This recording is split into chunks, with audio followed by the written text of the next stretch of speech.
আসসালামু আলাইকুম। আলহামদুলিল্লাহ, এর আগে টাইগার মুরগির যে বাচ্চাগুলি আমরা ফুটিয়েছিলাম সেই বাচ্চাগুলি এখন অনেক বড় হয়ে গেছে আলহামদুলিল্লাহ। টাইগার মুরগির বাচ্চা আমরা তেমন কাউকে দিই না, কিন্তু এবার যেহেতু আমরা বেশি ডিম দিয়েছিলাম, প্রায় 250-র মতো ডিম দিয়েছিলাম, তাই এবার কিছু বাচ্চা ভাবছি আমরা কিছু ভাইকে দিয়ে দেবো ইনশাআল্লাহ। আমাদের কাছে এত বেশি অর্ডার থাকে যে উৎপাদনের তুলনায় তা অনেক বেশি হয়ে যাওয়ার কারণে আমরা অনেককেই দিতে পারি না, এমনকি আমি নিজেও রাখতে পারি না। আগের বারের যে বাচ্চাগুলি আমি রেখেছিলাম, যেগুলি এখন মোটামুটি মুরগির মতো সাইজ হয়ে গিয়েছে, ওই বাচ্চাগুলি আমি আর এক জায়গায় লুকায় রাখছিলাম এবং লুকিয়ে লুকিয়ে ওগুলাকে বড় করছি। অবাক করার মতো একটা বিষয় আপনাদেরকে দেখাই, সেটা হচ্ছে যশোর থেকে কয়েকজন ভাই আমাদের এখান থেকে বাচ্চা নেওয়ার জন্য এসেছিলেন। তারা প্রায় ভোর রাতে রওনা দিয়েছেন এবং সকালে আমাদের এখানে এসে পৌঁছেছেন। তো যাই হোক, আলহামদুলিল্লাহ, আমরা আমাদের বাচ্চাগুলিকে মেশিন থেকে নামানোর আগে ওই ভাইদেরকে আমরা দিয়ে বিদায় দিয়ে দেবো ইনশাআল্লাহ। তারপরে আমরা আমাদের বাচ্চাগুলিকে ব্রুডার তৈরি করে সেখানে রাখার চেষ্টা করব। ওই ভাইরা আমাদের থেকে 40 পিস টাইগার মুরগির বাচ্চা নিয়েছেন। আপনাদের কাছে হয়তো অবাক লাগতে পারে যে যশোর থেকে 40 পিস বাচ্চা নেওয়ার জন্য একটা গাড়ি নিয়ে ওনারা কেন আসলেন। যদিও ওনারা আমার থেকে বেশি চেয়েছিলেন, সেটা আমি দিতে পারিনি। ফোনেই ওনাদেরকে জানিয়ে দিয়েছিলাম যে ভাই 40 পিসের বেশি আমি দিতে পারবো না। তো ওনারা ওই 40 পিস নেওয়ার জন্যই যশোর থেকে এসেছে। তো ওই ভাইদেরকে বিদায় দেওয়ার পরপরই দেখলাম যে আনিস ভাই চলে এসেছে অন্তু ভাইকে সাথে নিয়ে।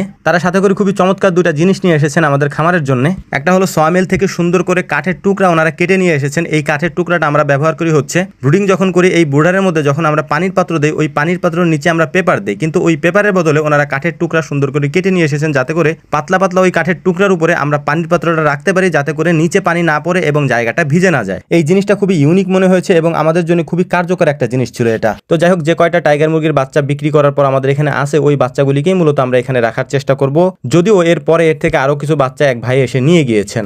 একটা বিষয় এখানে আপনাদেরকে বলি, সেটা হচ্ছে বিভিন্ন উপায়ে আপনারা এই ব্রুডিং হয়তো করতে দেখেছেন বা নিজেরাও করেছেন, কিন্তু আমি একটু ভিন্ন উপায়ে ব্রুডিং করার চেষ্টা করি, অর্থাৎ বিশেষ করে মুরগির ক্ষেত্রে। আমি কেন এটা করি সেটাও আপনাদেরকে বলবো ইনশাআল্লাহ। আনিস ভাই হচ্ছে অনেক অভিজ্ঞ একজন মানুষ, অর্থাৎ টাইগার মুরগি পালার ক্ষেত্রে তিনি অনেক অভিজ্ঞ। তো তারা যেভাবে ব্রুডিং করেন সেটা হচ্ছে একেবারে নিচে তারা কোনো একটা জিনিস রাখেন, তার উপরে মূলত হচ্ছে কাঠের গুঁড়ি অথবা ধানের তুষ দেন। এর উপরে মূলত হচ্ছে তারা পেপার ব্যবহার করেন, যে কাজটা আমি করি না আর কি। আমার ক্ষেত্রে একটু উল্টা হয়। এর কারণ হচ্ছে প্রতি 4 ঘন্টা পর পর নাকি এই পেপার পরিবর্তন করতে হয় বা পাল্টাইতে হয়, কিন্তু আমার ক্ষেত্রে যেটা মনে হলো সেটা হচ্ছে প্রতি 4 ঘন্টা পর পর এই পেপার যদি আমি পাল্টাইতে যাই, তাহলে আমার অন্য সব কাজ বন্ধ হয়ে যাবে, আমি কাজ করতে পারবো না। যেই কারণে এটার উপরে আমি ছালা দিয়ে দিই, মানে পাটের যে ছালা আছে এই ছালাটা দিয়ে দিই। 3 দিন পর্যন্ত এই পাটের ছালা এখানে থাকে এবং 3 দিন পর পাটের ছালা আমি এখান থেকে সরাই ফেলি এবং নিচে যেহেতু তুষ থাকে, ওই তুষের উপরেই ওরা পরবর্তীতে থাকে। আমি মূলত এভাবে ব্রুডিংটা করে আসতেছি। তো আমার কোনো সমস্যা আলহামদুলিল্লাহ এখনো পর্যন্ত হয় নাই, আমি এভাবেই করতেছি। একটা বিষয় আপনাদেরকে বলি, সেটা হচ্ছে অনেকে আমাদেরকে প্রশ্ন করেন যে ভাই এত চাহিদা থাকার পরেও আপনারা বাড়ান না কেন।